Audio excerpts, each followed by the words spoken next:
Okay, I think we'll get started.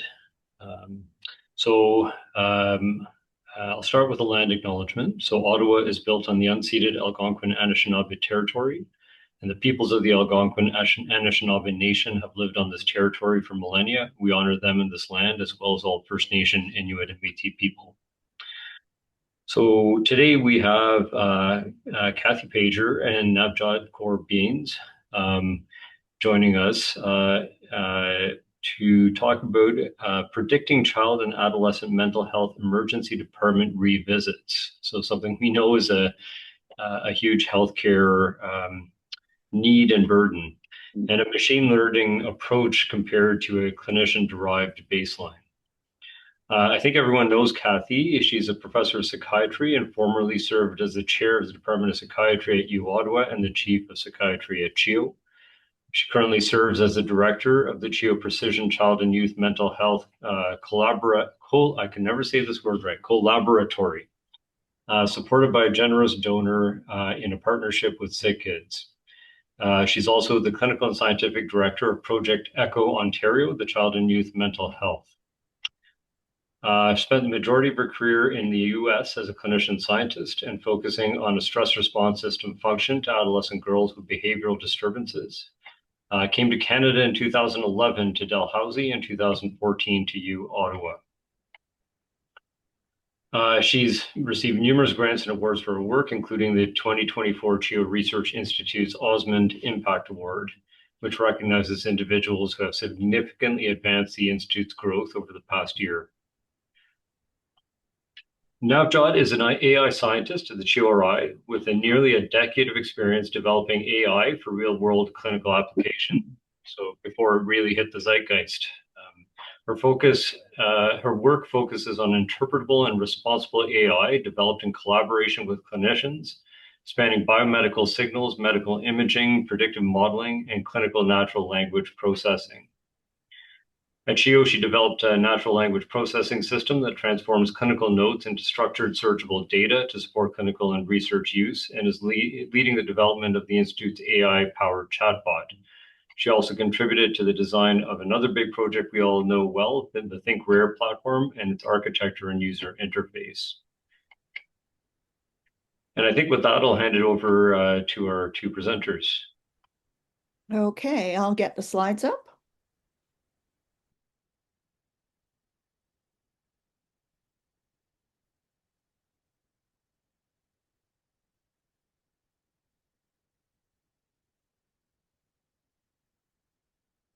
All right, so you've heard about us and you've heard also about what we're going to talk about. I just would like to say, can you either hold questions till the end or put them in the chat and we will get them at the end. So welcome and thank you very much for coming. So I'm going to lay some context here for what this study came out of. So why do we even want to use the precision child and youth mental health paradigm? Well, I want to show you 10 kids who have, let's say, major depressive disorder, all ages here. And they've been fortunate enough to actually get access to care. So they have been given at CHEO the treatment guideline, absolute top of the line care. If we check in with them 6 months later,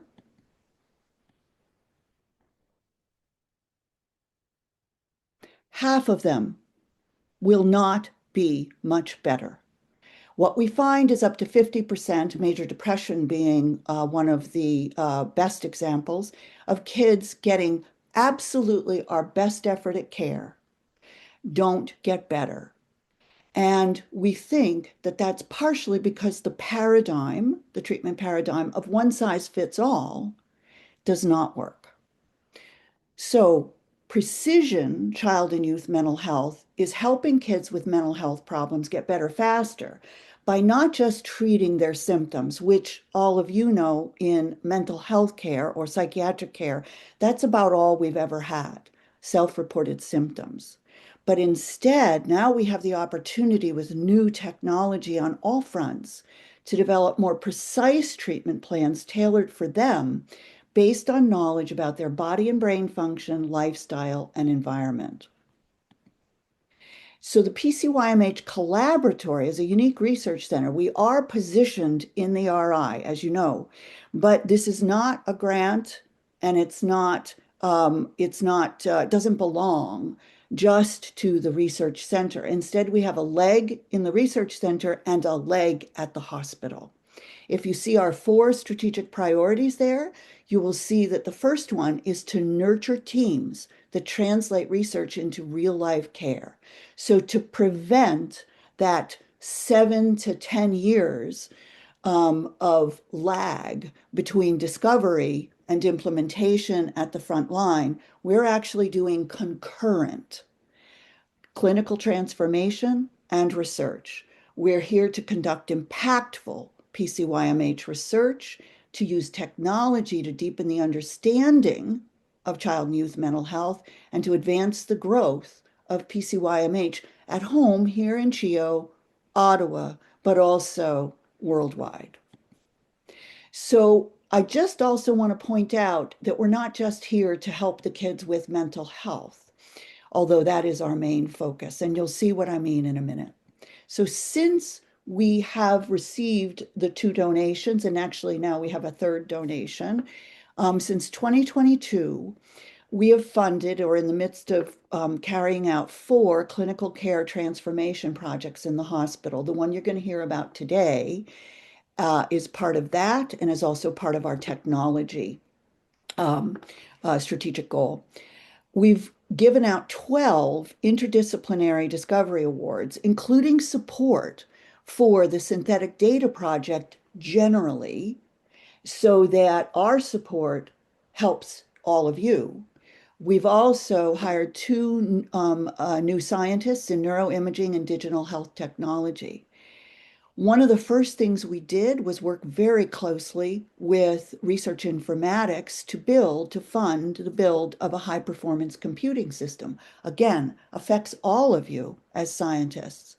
We also hired a data science team, again, can affect all of you, and we created a mental health data mart for Epic data pulls so that it standardizes and gets things done faster. When you go and you want a question answered about mental health, you go to the data warehouse.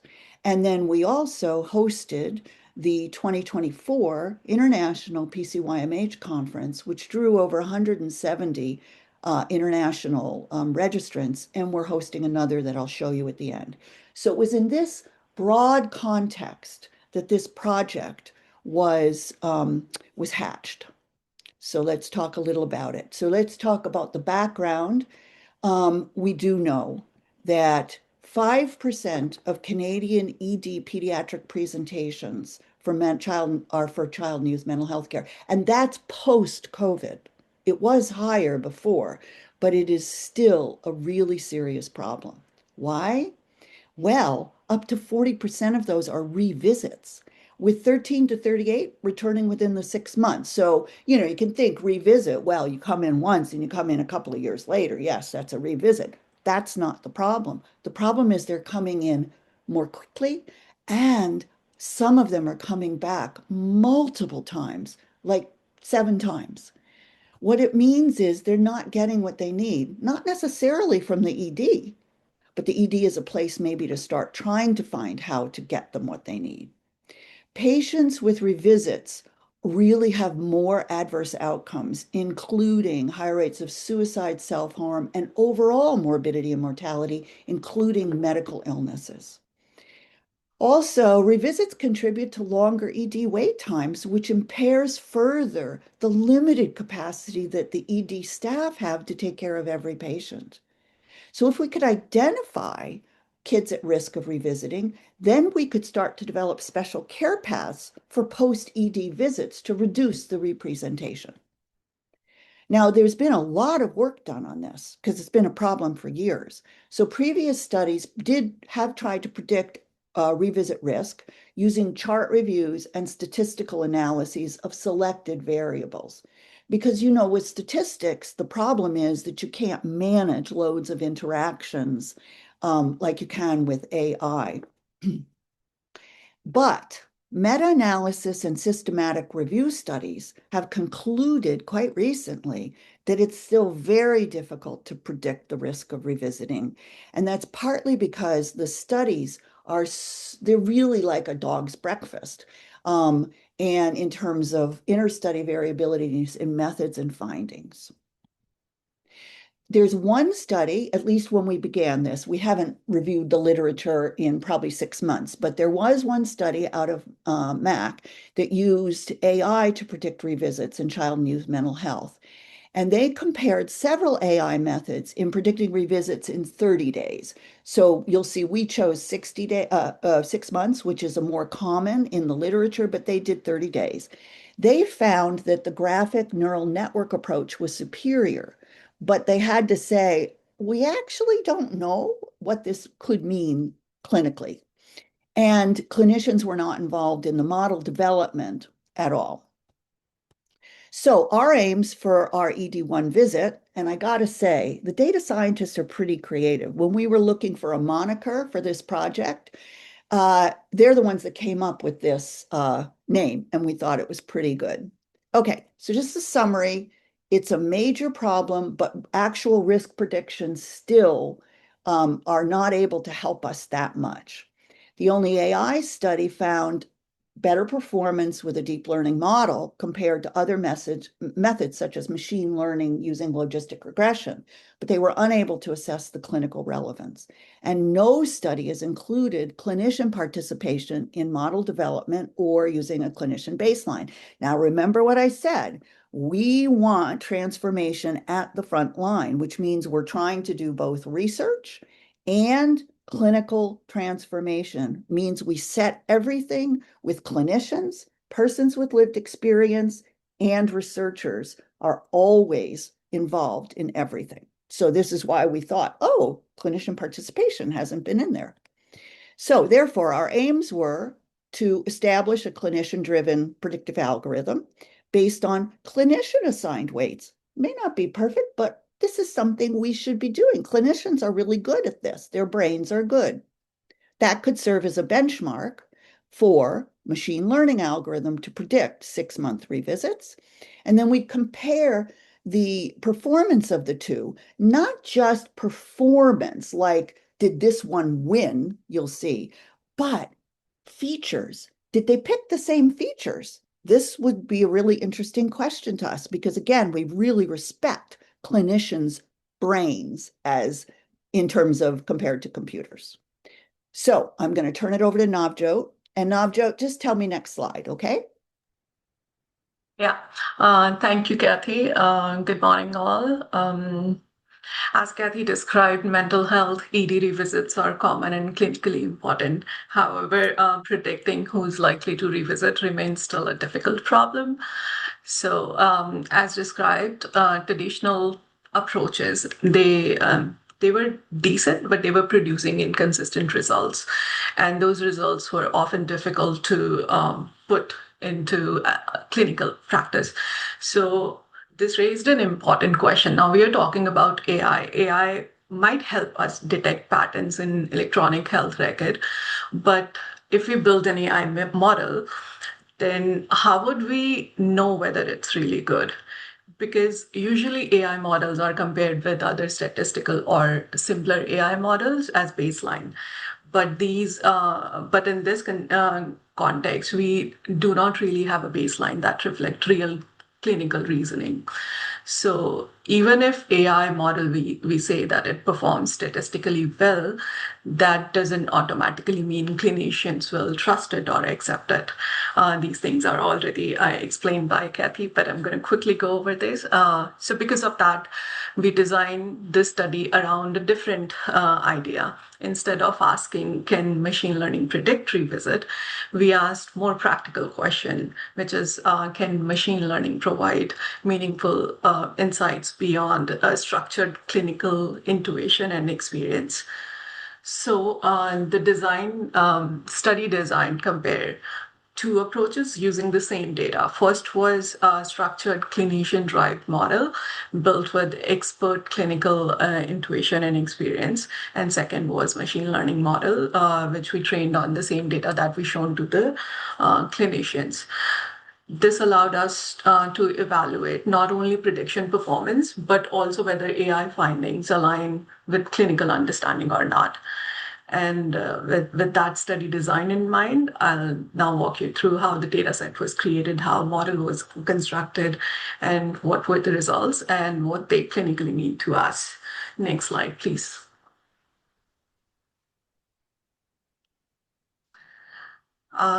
So for this study, we used electronic health record data from CHEO Mental Health Data Mart, covering the period from November 2017 to November 2023.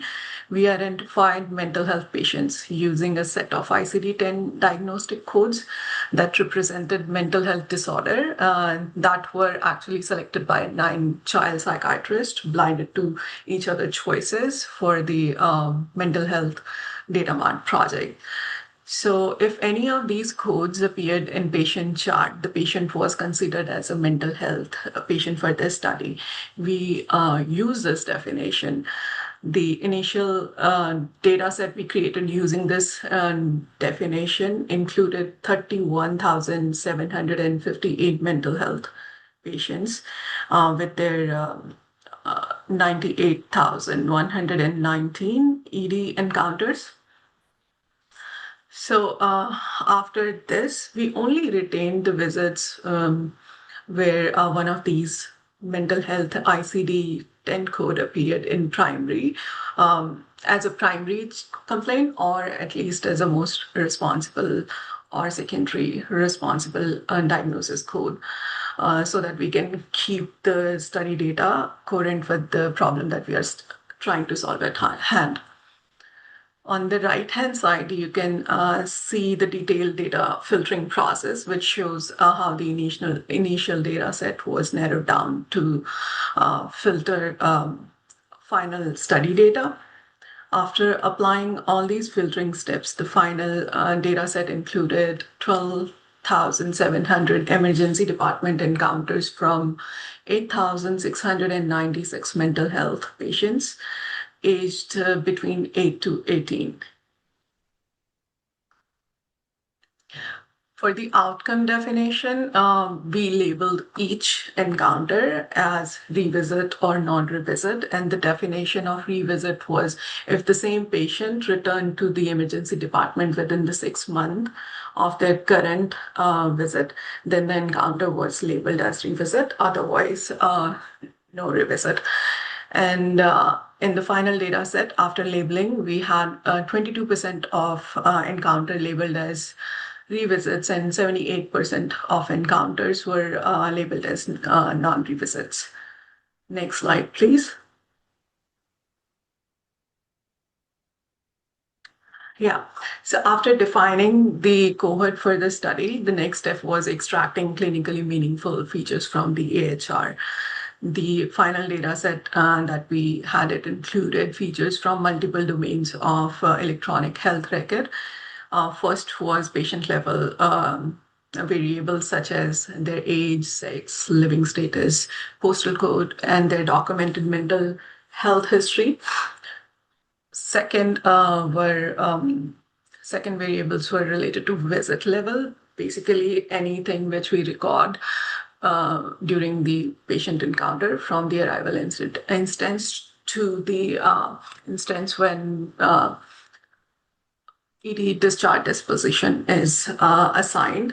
To name few variables from this is like patient primary complaint, ICD-10 diagnostic codes, triage acuity, arrival method.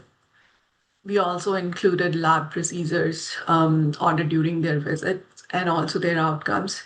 We also included non-lab procedures and medications representing clinical interventions and treatments recorded during the ED visits of the patient.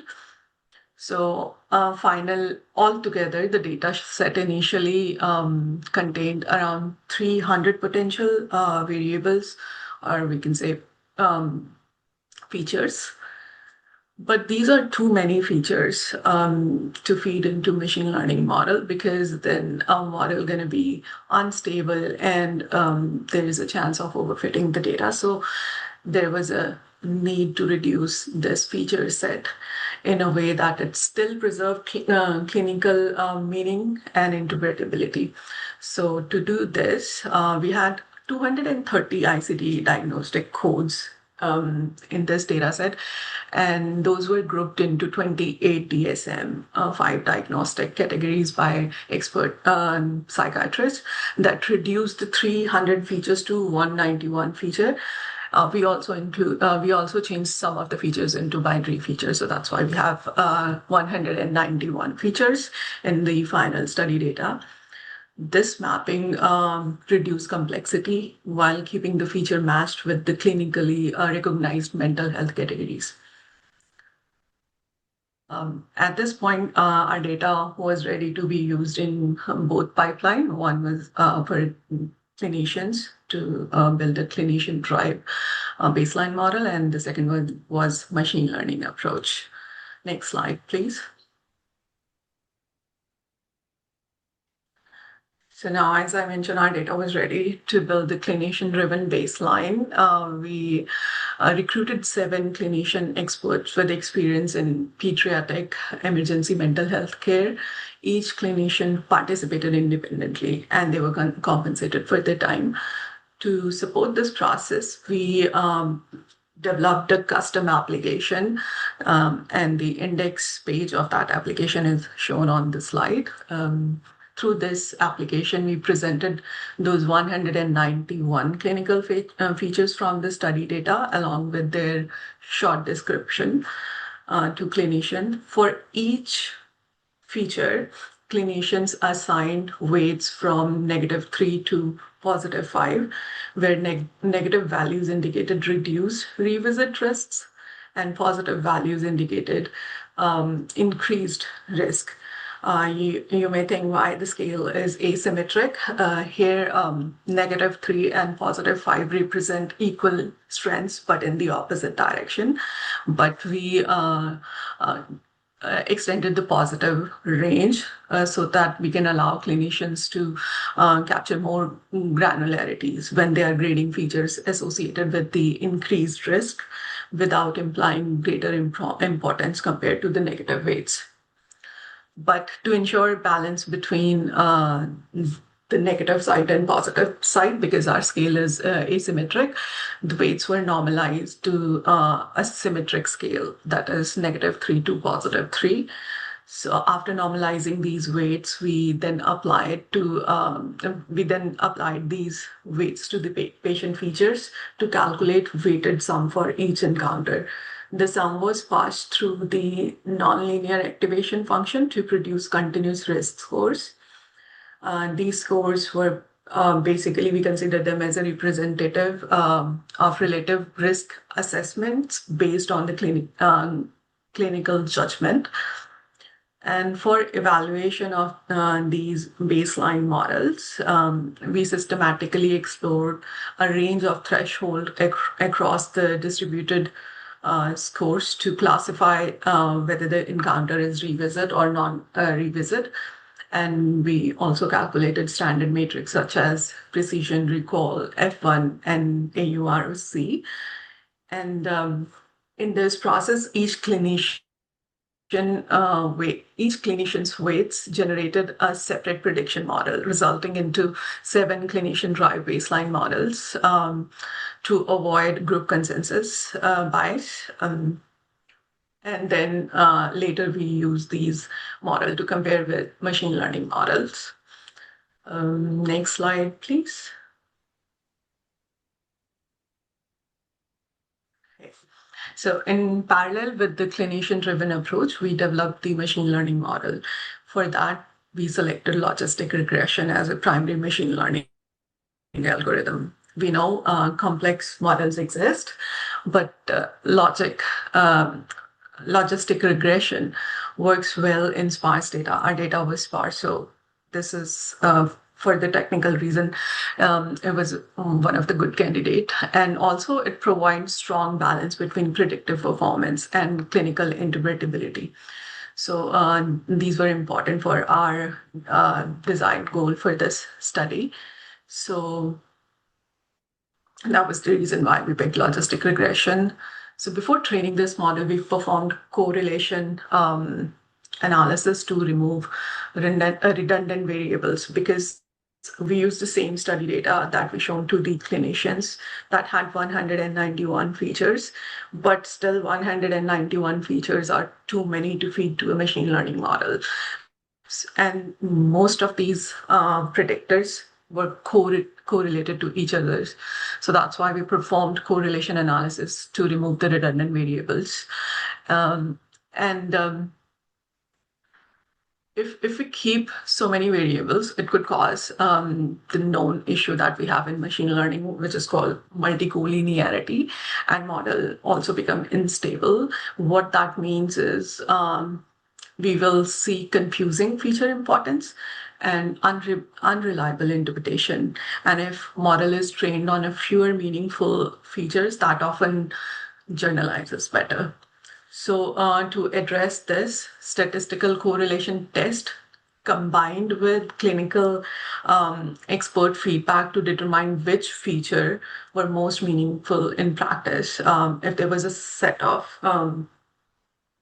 correlated feature, we ask clinicians to decide which feature to keep from those correlated feature, keeping in mind if that feature get a higher predictor value through machine learning, they should be able to use those predictors in practice to take action. So that's how we used expert feedback in filtering out the most meaningful features for the machine learning model. This process reduced 191 features to final set of 30 predictors, which were used by the model. And then we, for training and evaluation, the data set, we divided the data set into standard 80% training data and then 20% test data. Within the 80% training set, we used 5-fold nested cross-validation to tune the model parameters and optimize and estimate generalization performance. Finally, model was evaluated on independent test set. For interpretability, we reported logistic regression feature importance, and we also calculated odd ratios and shaft values to just support extra explainability factor, which helps how these different predictors contribute to revisit risks. Now with both model constructed, the clinician baseline and machine learning model, we can now directly compare their predictive performance and predictors. So that brings us to the results section. Next slide, please. These are the results of 7 clinician-derived prediction models. I'll just quickly go over the content. On the right-hand side, you see ROC curves for 7 clinician-derived model. The AUC value ranged between 0.4 and 0.64. I'll discuss the other performance metrics in the comparison slide. Next slide, please.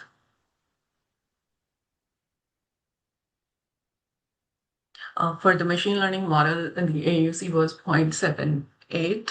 And with precision around 44%, recall around 59%, and F1 51%. Next slide, please. Let's now look at the direct comparison between clinician model and machine learning model. Here we compared the predictive performance of clinician-derived model with the machine learning model, starting with AUC. AUC reflects how well the model separate revisits from non-revisit encounter. The clinician-derived models ranged from about 0.54 and 0.54 to 0.64. So they perform slightly better than random guess, which is 0.5, but with limited ability to clearly distinguish between two groups. Whereas ML model achieved AUC of about 0.78, indicated a stronger overall separation between encounters that resulted in revisits and those that did not. If we look at precision, baseline models ranged from 24 to 37%, meaning many patients predicted to return actually did not return. The ML model improved precision to about 44%, not too good, but still better than the structured clinician-derived models. It says it had fewer prediction where false alarms were captured, fewer false alarms. For recall, this metrics reflect how many true revisits cases are detected. Baseline ranged from 39 to 87%, depending on the clinician.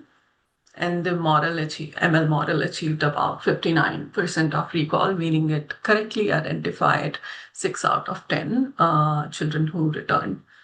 Next, the F1 score, it's basically a balance or harmonic mean of a precision and recall. Clinician models ranged between 37 to 44%, while machine learning model reached 51%. Here, one thing is important to note that in our model design, we intentionally prioritized recall over precision. In this clinical context, a false positive means additional follow-up outreach, while false negative means missing a child who may benefit from support after discharge. So keeping this in mind, we can say that machine learning model shows stronger, more balanced predictive performance. Next slide, please.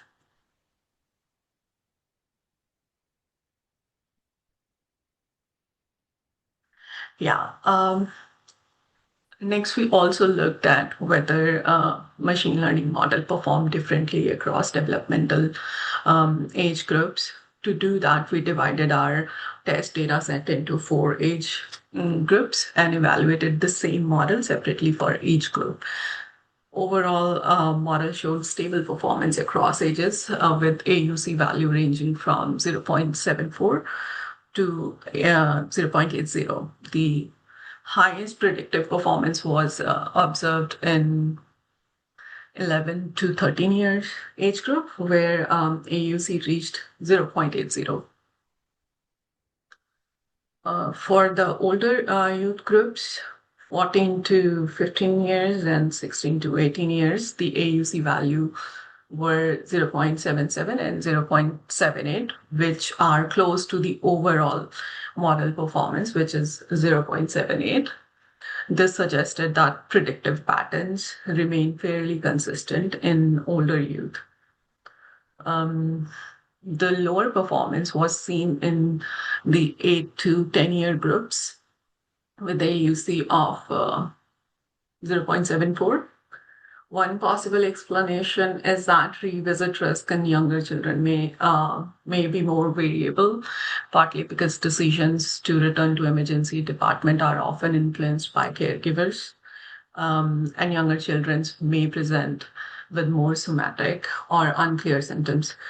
So the overall model generalizes reasonably well across age groups with slightly clearer pattern emerging in the 11 to 13 age range. Next slide, please.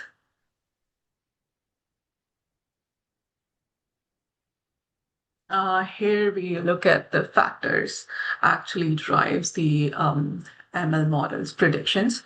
In this bar graph, you see all the 30 features which we fed into machine learning model for the training. The bars pointing toward the right presents predictor that increase the likelihood of revisits, and bar pointing toward the left represents predictors associated with the lower likelihood of a revisit. And the length of the bar, it reflects the strength of that predictor.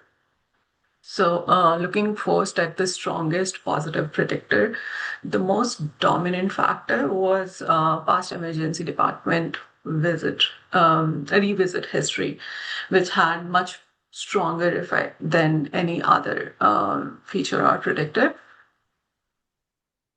Other stronger predictors, other stronger positive predictors included psychotherapeutic medication history, substance use history, and prior outpatient mental health visits.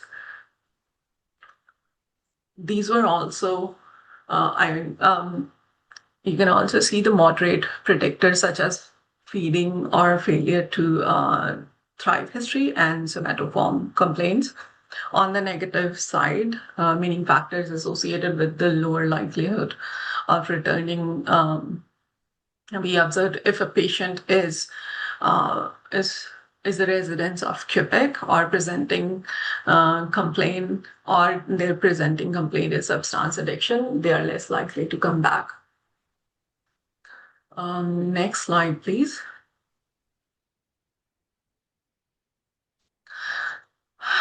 We also looked at where clinicians and machine learning model agreed and where they differed.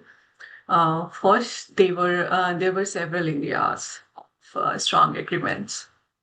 Both clinicians and the model consistently identified past ED revisits history, psychotropic medication history, and prior outpatient mental health visits and substance use history as an important predictors of returning to the emergency department. There were also areas of moderate agreement, where both approaches showed direction, effect in same direction, but the overall signal was weak. These included feeding or failure to thrive history, somato complaints, inpatient medication use, and the 11 to 13 age range.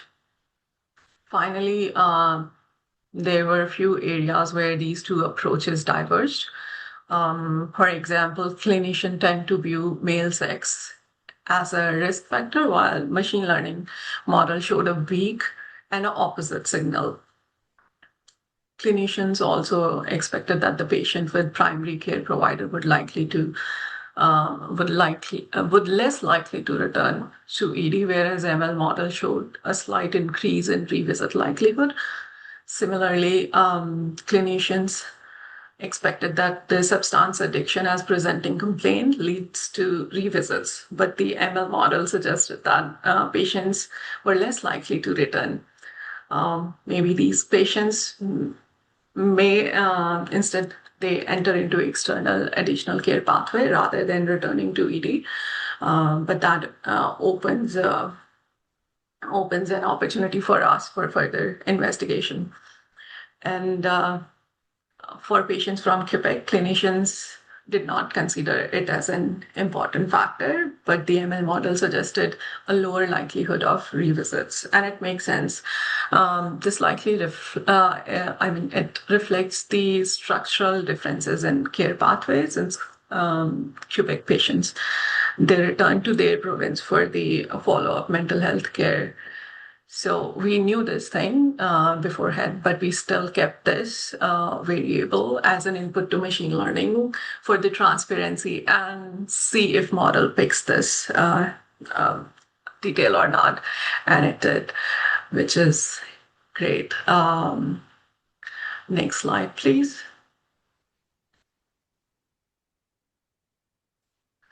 Now, what these findings mean clinically. Our ML model, logistic regression, it achieved a UC of about 0.78, which indicates good prediction ability. For context, I'm not comparing it just with our clinician baseline models.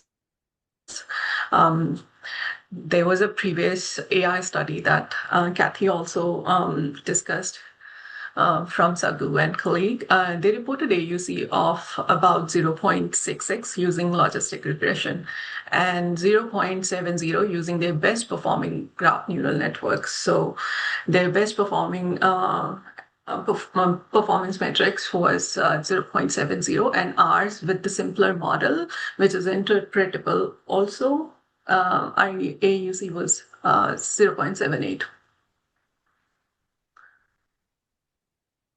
It could be possible a higher AUC of 0.78 may reflect a combination of expert-informed feature design and the use of 6-month prediction window, which may capture more stable patterns of revisit risk compared to the shorter window that they used in their study.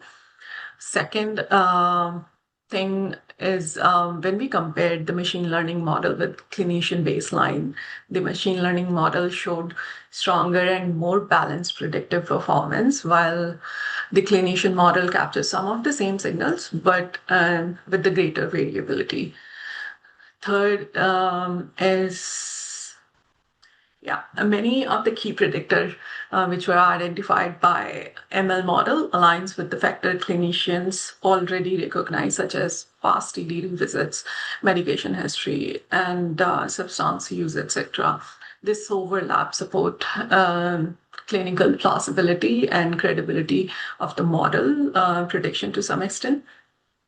Finally, in terms of clinical use, the way we designed the model and its current situation, it is best positioned as a post-discharge risk stratification tool designed to support targeted follow-up planning rather than replacing clinician decision-making. Next slide, please. So far we're discussing that machine learning outperformed clinician-derived baseline and also the study mentioned in the literature. There are a few reasons we think why machine learning model may show stronger performance in this task. First is machine learning. It's obvious one can analyze many predictors at the same time and learn patterns across data set. And this allowed the model to detect relationship between variables that may not be obvious when reviewing the individual cases. Second point is model can systematically adjust the importance of each predictor during the training process to improve the prediction accuracy. Whereas in contrast, clinicians in our study, they assigned weights using -5 to +5 scale, which was intentionally limited because it is difficult for humans to reliably rank nearly 200 variables on a larger relative scale. And third reason is clinical judgment naturally varies between clinicians. Differences in their experience, interpretation of risk factors, and clinical workload can all influence the individual clinician estimate to estimate revisit risk. So overall, the differences we observed likely reflect the complementary strength of the human clinical reasoning and data-driven pattern recognition. And yes, of course, like any other study, there are important limitations to consider. So I'll hand it over to Kathy, who will walk us through some of those limitations. So this is the first foray into the field, into the question with these sort of methods, but there were definitely limitations. We only asked a small number of clinicians, partly because we weren't exactly sure how many would be relevant, partially because it's taking a valuable clinical time to do these ratings, even though as part of the study they received some compensation for time and effort. But the thing is that we also wanted to get a representation of how different clinicians, because they all have different skills and they're all going to have different characteristics of what Navjot just pointed out. So we got one from every place in the ED, every type of role in the ED that a mental health patient's journey might tap into. So it's a small group and it was heterogeneous. So that in and of itself produced selection bias in the construction of our clinician baseline. So that's important to keep in mind. It's also important to highlight what Navjot just said is that even an improved algorithm, and we'll talk about next steps, will allow us to determine the risk only after the patient leaves the hospital. That may or may not be make it infeasible. We don't think it makes it infeasible, but let me explain to you why that's the case. Any of you who work in the ED know this because all the data we relied on, especially diagnoses, are not finally put on the chart until a few days later by the medical records sub-team that does this work. And many of the other things don't come back necessarily to the chart until the end of the visit or shortly after the person's been discharged. Now, there's a precedent for creating care paths, and there's a reason for creating care paths post-ED discharge for this kind of a problem. First of all, we're not certain, but we believe the root cause of the problem is actually external to the ED. That's probably not the kids not getting what they need for care out of the hospital. That's one thing. We're not sure about that. We will investigate that further.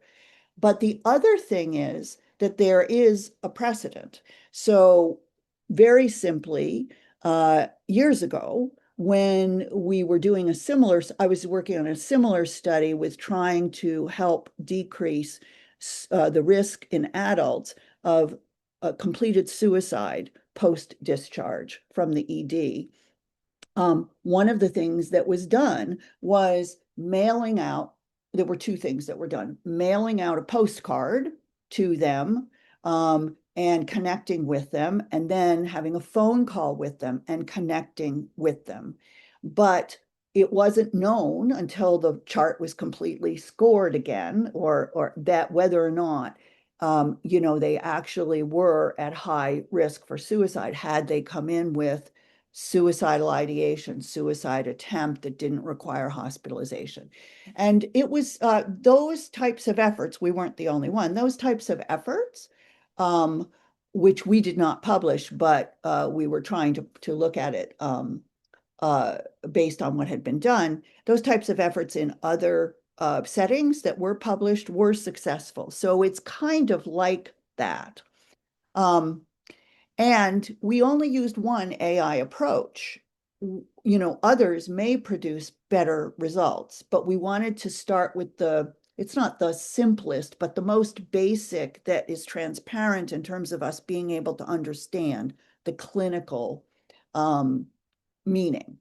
And then just to make sure everybody understands, the algorithm is not ready to put a red flag on a chart for when the crisis team comes in and gets something in their mailbox, their inbox that, think of Joan Smith and activate post-ED care pathway with this phone call, that kind of thing a few days later. So it really requires still more clinical validation and now prospective testing. And now I'm going to turn the next steps over to Navjot.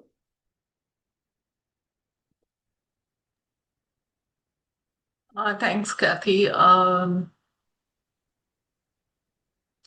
Building on those limitations, an important next question we have is how this work can be further improved and validated. So there are several directions we are currently exploring to further strengthen this work. First one is we're going to evaluate alternate decision thresholds because right now we're using just default 0.5 threshold. So we want to evaluate our alternate decision threshold and see the trade-off between precision and recall to ensure the model operating point aligns with the clinically meaningful use cases.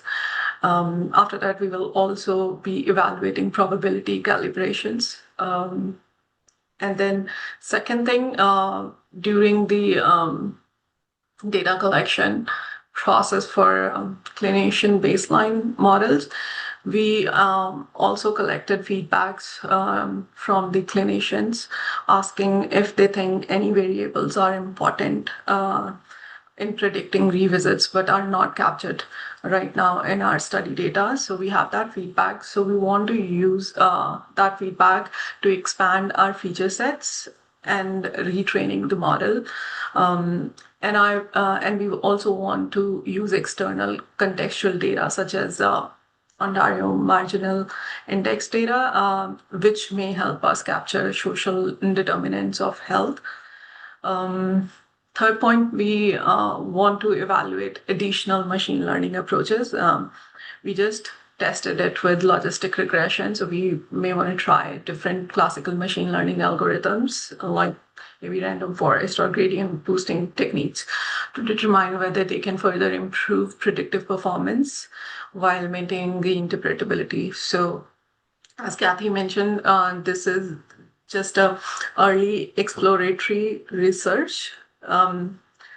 But this overall work represents understanding on how machine learning and clinical expertise can be combined to better identify children at risk of returning to the emergency for mental health care.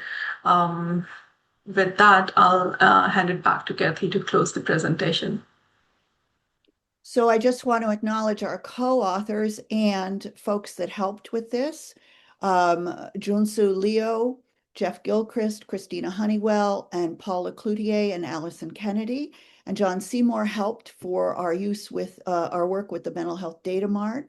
We want to thank the clinicians who helped with model feature selection and those who participated in the algorithm development. I also want to point out that we are holding the 2026 PCYMH Mental Health Conference at the National Arts Center in Ottawa on May 11th and 12th. There is a Team CHEO discount code, and there is also link to registration. It's still early bird registration, and if you want that link, you can contact these folks, and you can get to hear a lot more about international work in AI and all sorts of work ranging from precision research in communities to various diagnoses, and also the impact of the use of AI on clinical practice. So we've got quite a bit that would be pretty exciting for you. So now we'll turn it over for questions, and I'm going to stop sharing. Yeah, thanks, Kathleen, Kathy, and Nav. That was really interesting. We have a whole number of questions and comments in the chat, but maybe we'll go to Melanie first, then we'll go to a couple of the questions in the chat. Hi, thank you so much for a great presentation. Sorry if you mentioned this and I missed it. Do we have evidence-based ways to prevent revisits? I'm just wondering, because there's a lot of effort towards predicting who is at high risk of revisits, but once we have that information, even if we have a perfect model who can say with absolute certainty whether or not a kid's going to be coming back, I guess for my question as an emergency provider at the point of care, do we have resources or systems that we can put in place to try and minimize this? Oh, I can tell you, Melanie, there has been a lot of work to predict it for that reason, to be able to develop them. There have been a number of projects that have focused on trying to get them to lower revisit to low blind again a system for lower revisiting rates by putting kids, making sure that they get access to outpatient care. There was one done right here, as all of you may know, and what's interesting is that in the non-AI studies, most of the studies came up with one of the highest risks turned out to be the kids who were placed into those programs, not in those specific programs, but were deeply embedded in outpatient programs.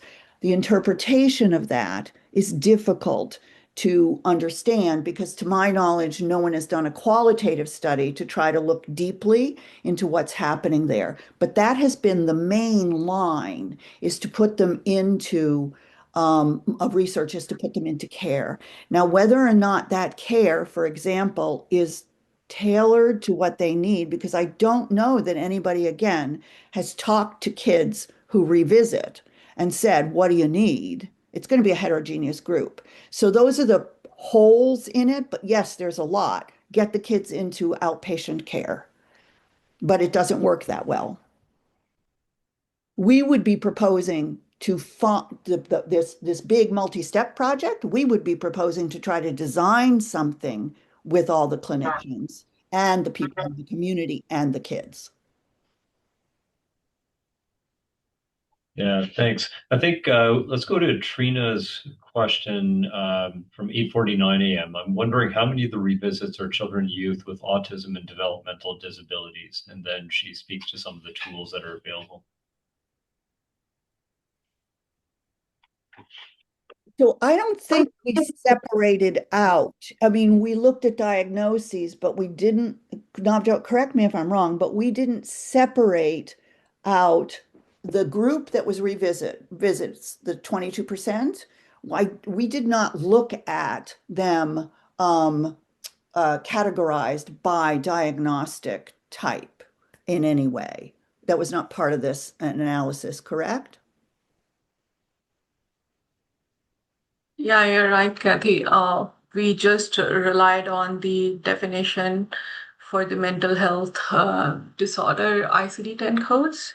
After filtering the data, we just worked with the numbers. We can definitely check for these cases, but we haven't done it so far.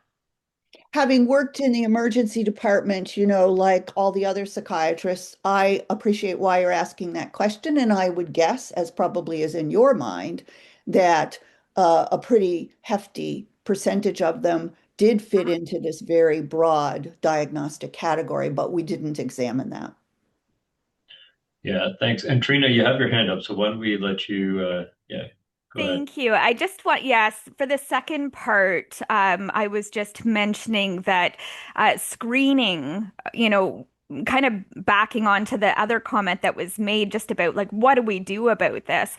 And just the importance of screening for various mental health conditions, especially in our NDH population, is important. But in my studies, I'm doing a psychiatry specialty at the University of Ohio.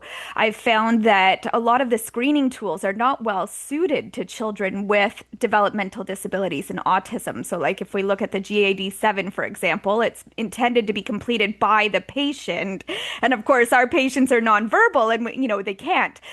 So we do depend greatly on the parents, but I would definitely be interested kind of in this area for further research in the future, because I think if we could properly screen our kiddos, and we may be able to identify earlier some underlying conditions and maybe treat it more effectively before they have to come back. Thank you. Yeah. Thanks. And we're running up against time. And I saw Kirsten, thanks for asking the question about who people can email if they have further questions. And that's in the chat. Christina, thanks for putting that in there. And just to point that to you, Nav and Kathleen, we'll send you the questions that are in the chat as well. I